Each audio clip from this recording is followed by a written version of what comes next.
Mr. President. The senator from Massachusetts. Thank you, Mr. President, and thank you for yielding the senior senator from Maryland and the senior senator from Vermont. You both show extraordinary leadership, and we learn from you every day. Mr. President, I'm back on the floor to talk about a dangerous provision that was slipped into a must-pass spending bill at the last minute solely to benefit Wall Street.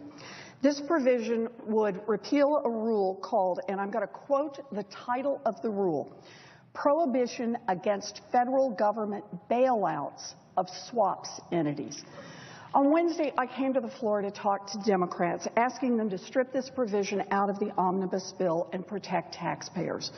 On Thursday, I came to the floor to talk to Republicans. Republicans say they don't like bailouts either, so I asked them to vote the way they talk. If they don't like bailouts, then they could take out this provision that puts taxpayers right back on the hook for bailing out big banks.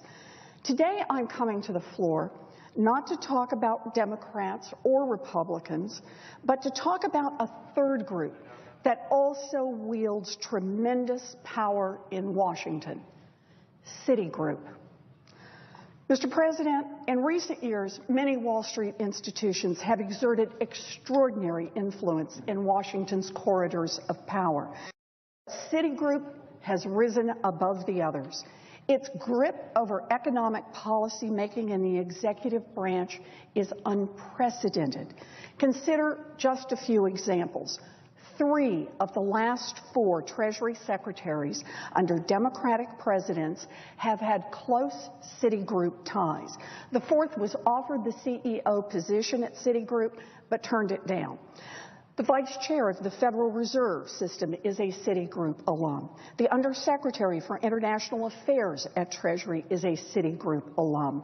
The U.S. trade representative and the person nominated to be his deputy, who is currently an assistant secretary at Treasury, are Citigroup alums. A recent chairman of the National Economic Council at the White House was a Citigroup alum. Another recent chairman of the Office of Management and Budget went to Citigroup immediately after leaving the White House. And another recent chairman of the Office of Management and Budget is also a Citi alum, but I'm double counting here because he's now the Secretary of the Treasury. Now, that's a lot of powerful people, all from one bank. But they aren't the only way that Citigroup exercises power. Over the years, the company has spent millions of dollars on lobbying Congress and funding the political campaigns of its friends in the House and Senate.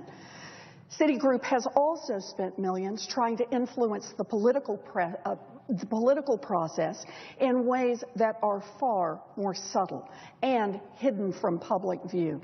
Last year, I wrote Citigroup and other big banks asking them to disclose the amount of shareholder money that they have been diverting to think tanks to influence public policy.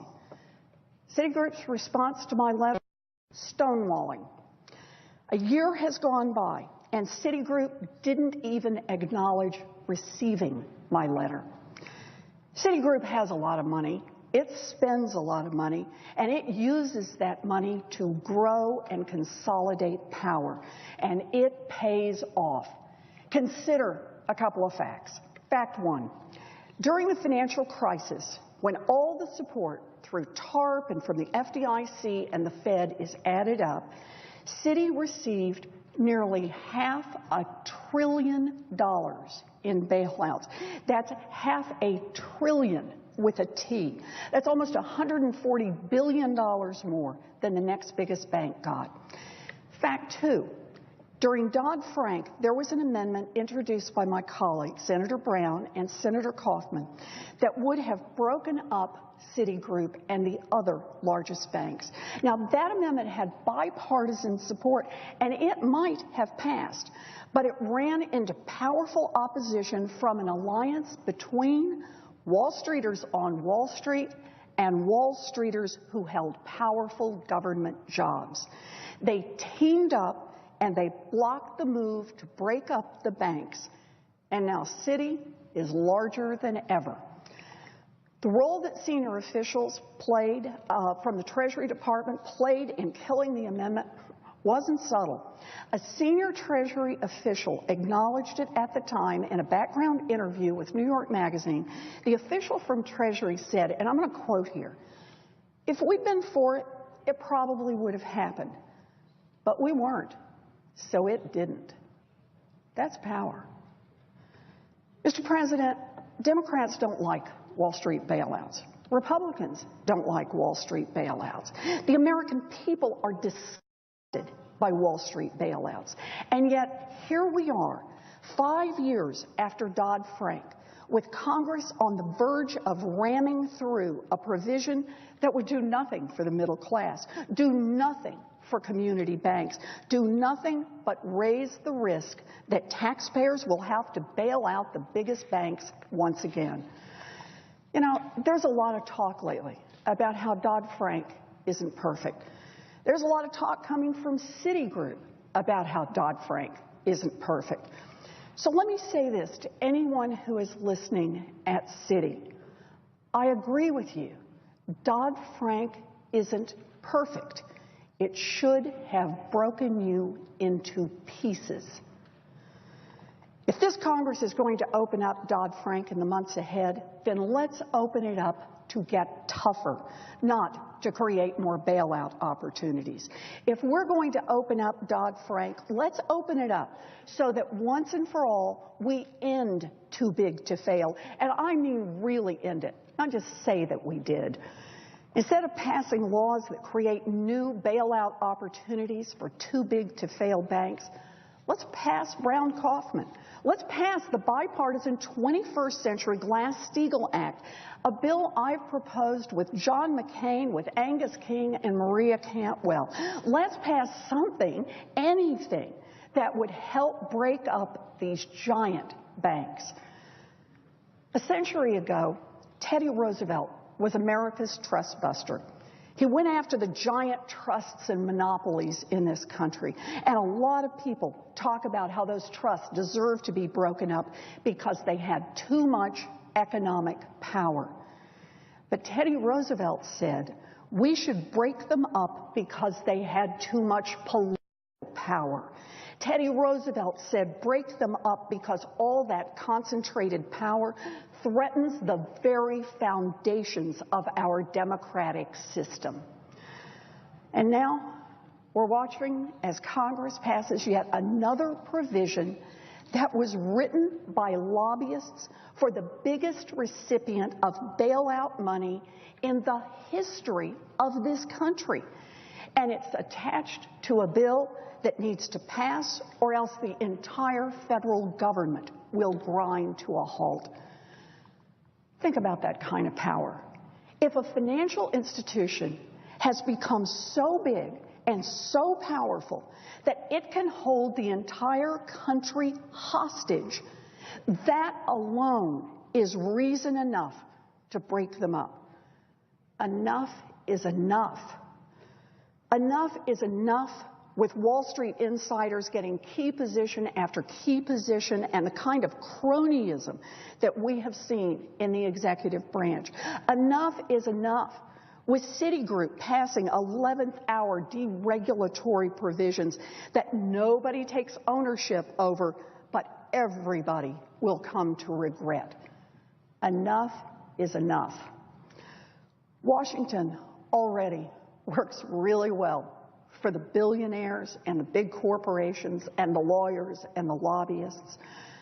But what about the families who lost their homes or their jobs or their retirement savings the last time Citi bet big on derivatives and lost? What about the families who are living paycheck to paycheck and saw their tax dollars go to bail out Citi just 6 years ago? We were sent here to fight for those families. It is time, it is past time for Washington to start working for them. Thank you, Mr. President. I yield.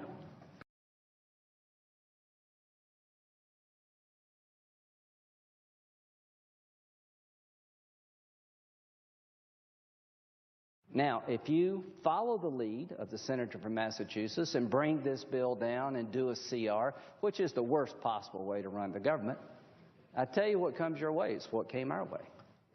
People are not going to believe you're mature enough to run the place.